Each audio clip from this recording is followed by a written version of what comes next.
Hola a todos, ¿qué tal? Hoy vamos a reseñar una obra de cómic europeo, una obra titulada Una historia sin héroes 20 años después, un título más que apropiado para la historia, para las dos historias que componen este tomo que inauguró la colección Al Límite, una línea de cómic de Dolmen Editorial alejada de la línea Fuera Borda, que está especializada en cómic juvenil y muchas veces cayendo en el tono cartoon y también muy alejada de las grandes historias, los grandes títulos del cómic europeo que nos trae regularmente Norma y otros editoriales.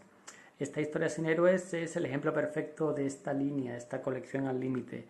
Son historias, la mayoría de autores top o autores importantes. Aquí, por ejemplo, tenemos a Van Ham, pero que no tienen el renombre, no tienen la fama de otras obras como Torgal, Largo Winch, Wayne Sheldon o 13 de este mismo guionista. Van Ham lo ha sido todo en el cómic francés y es un autor que ya hace tiempo que empezó poco a poco a dejar los bártulos.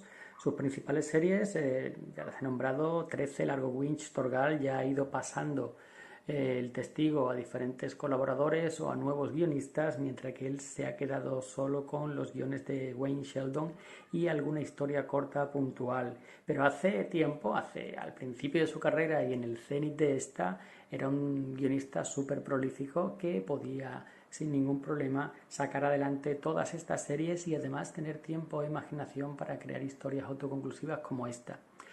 En este caso, acompañado por Dani, un dibujante también clásico de la BD, que empezó de ayudante en el estudio de Greg y que poco a poco se fue ganando un nombre, su propia serie. Primero empezó en historias de humor o más juvenil y poco a poco ha tocado diferentes palos desde, bueno, últimamente ha hecho algo con Drácula y también el cómic erótico. Aquí tenemos una historia corta, una historia que se publicó originalmente en el 1977 y que nos cuenta cómo un accidente de avión que produce que los supervivientes de ese accidente caigan en mitad de la selva brasileña, el Mato Grosso, sin ninguna esperanza de que sean encontrados, dado la amplitud de territorio que tendrían que buscar y tendrían que recorrer los equipos de salvamento.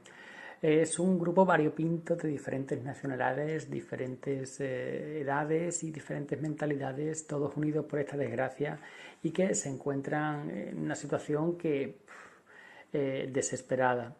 Todos son conscientes de que hay pocas posibilidades de que puedan ser rescatados, menos todavía de que puedan encontrar ayuda en mitad de la selva amazónica a miles de kilómetros de la civilización y cada uno pues se enfrenta a la situación de una manera diferente. Tenemos desde el hombre que acaba de perder a su mujer, a su compañera de vida y que no puede soportarlo. Tenemos al egoísta, tenemos al borrachín que se evade con el alcohol, tenemos a la chica dura, el responsable, la que no va a permitir que las cosas salgan de control hasta el último momento. Tenemos también al egoísta, al que se considera mejor que los demás por su profesión o por su lugar en la civilización, pero todo eso aquí se acaba. En mitad de la selva, no importa lo que seas, en el mundo real, aquí solo vale lo que eres capaz de hacer y aportar, y él aporta poco. Tenemos también al típico dictador de República Bananera que viajaba casualmente en ese avión. Tenemos un inspector de las Naciones Unidas que casualmente estaba haciendo un informe sobre el país de este dictador de pacotilla. Tenemos el guardaespaldas, tenemos a un niño y su institutriz, la típica nanny inglesa. Y bueno, y este grupo tan heterogéneo de personas tienen que ponerse de acuerdo primero para sobrevivir y segundo para decidir qué hacer, porque obviamente quedar separados hasta que se acaben las provisiones y el agua no es una opción.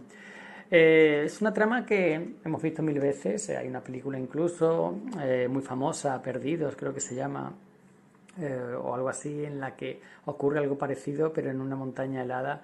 Y el problema que aquí, que de verdad la historia tiene potencial, es que todos los personajes están muy estereotipados. Esto es de los 70, esta historia, y en los 70 pues los dictadores bananeros de Sudamérica eran los malos, pues aquí son los malos. El americano es el chulo playboy irresponsable, pues aquí más que ningún otro.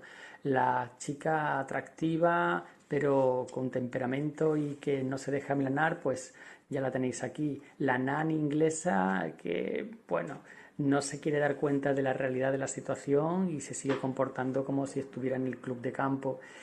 Todos los personajes son demasiado estereotipados y la acción ocurre demasiado deprisa y demasiado directa. No hay muchas sorpresas que te puedan interesar. Todo está bien planteado, correctamente planteado, los personajes, las piezas están bien colocadas, pero la partida se desarrolla de la manera más monótona posible. Y en ese caso, en esa situación, la historia pues se lee con agrado, pero hasta con desinterés, porque sabe perfectamente qué es lo que va a pasar y las únicas sorpresas son a, quiénes van a quedarse allí, quién no va a sobrevivir. Y bueno, esa es la única sorpresa que hay, que algún giro al final que no te esperas, pero poco más. Entonces esta primera historia es correcta, está muy bien dibujada por Dani, que aquí cambió su estilo habitualmente con más cartoon, enfocado hacia el cómic juvenil más cómico, y aquí lo empezó a cambiar, fue la primera obra donde dio el paso y es correcto, no llega, estamos hablando de BD francesa, el nivel está muy alto. Y sobre todo con Van Ham, que ha trabajado con dibujantes, recuerdos de los maestros de cerveceros, Rosinski en Torgal, pues las comparaciones son odiosas y por ese lado en el dibujo tampoco es especialmente descatagable.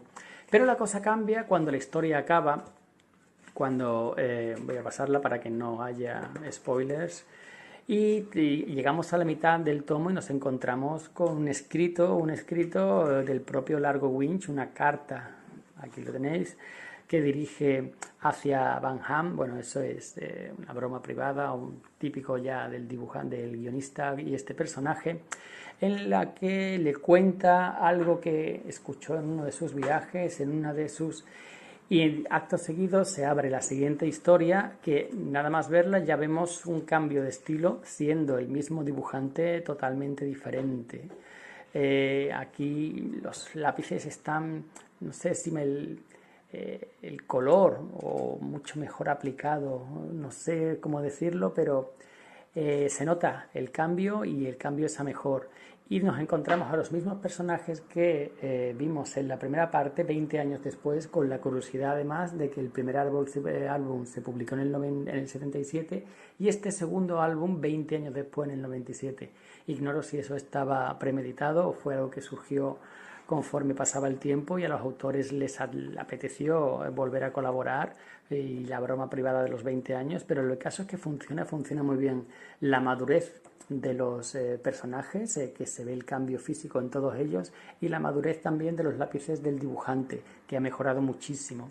Vemos como 20 años después los supervivientes, que ya dije que no todos sobreviven, empiezan a desaparecer uno por uno, cada uno por un accidente, por un asesinato, un secuestro, hasta que llegamos al niño que ya ha crecido para convertirse en un adulto, dueño de una empresa exitosa y que recibe una sorpresa en forma de, bueno, bomba en el avión ante los ojos de su familia.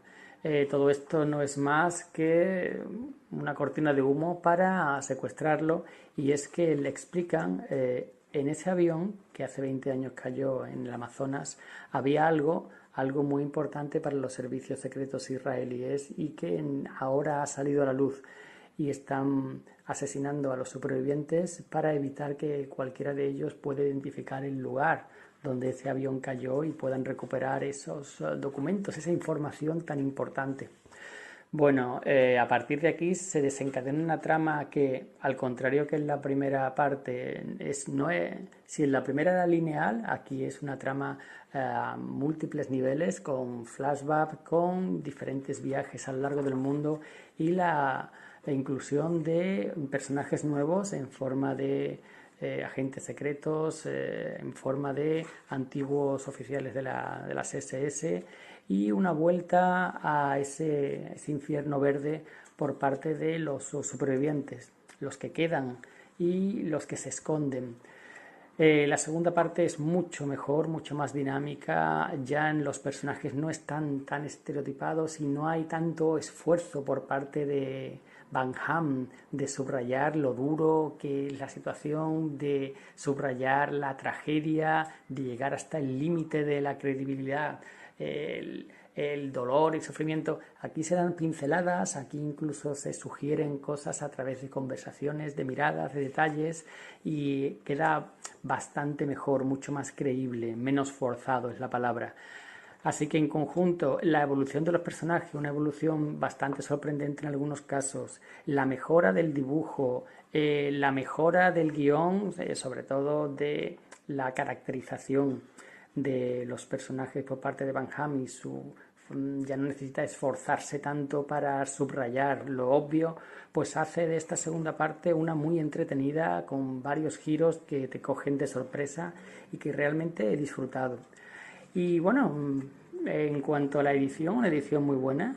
Dolmen hace ediciones muy buenas, muy caras también. Esto cuesta 30 euros y sinceramente por ese precio hay títulos de Dolmen, de la misma Dolmen y de otras editoriales, títulos punteros y títulos mucho mejores.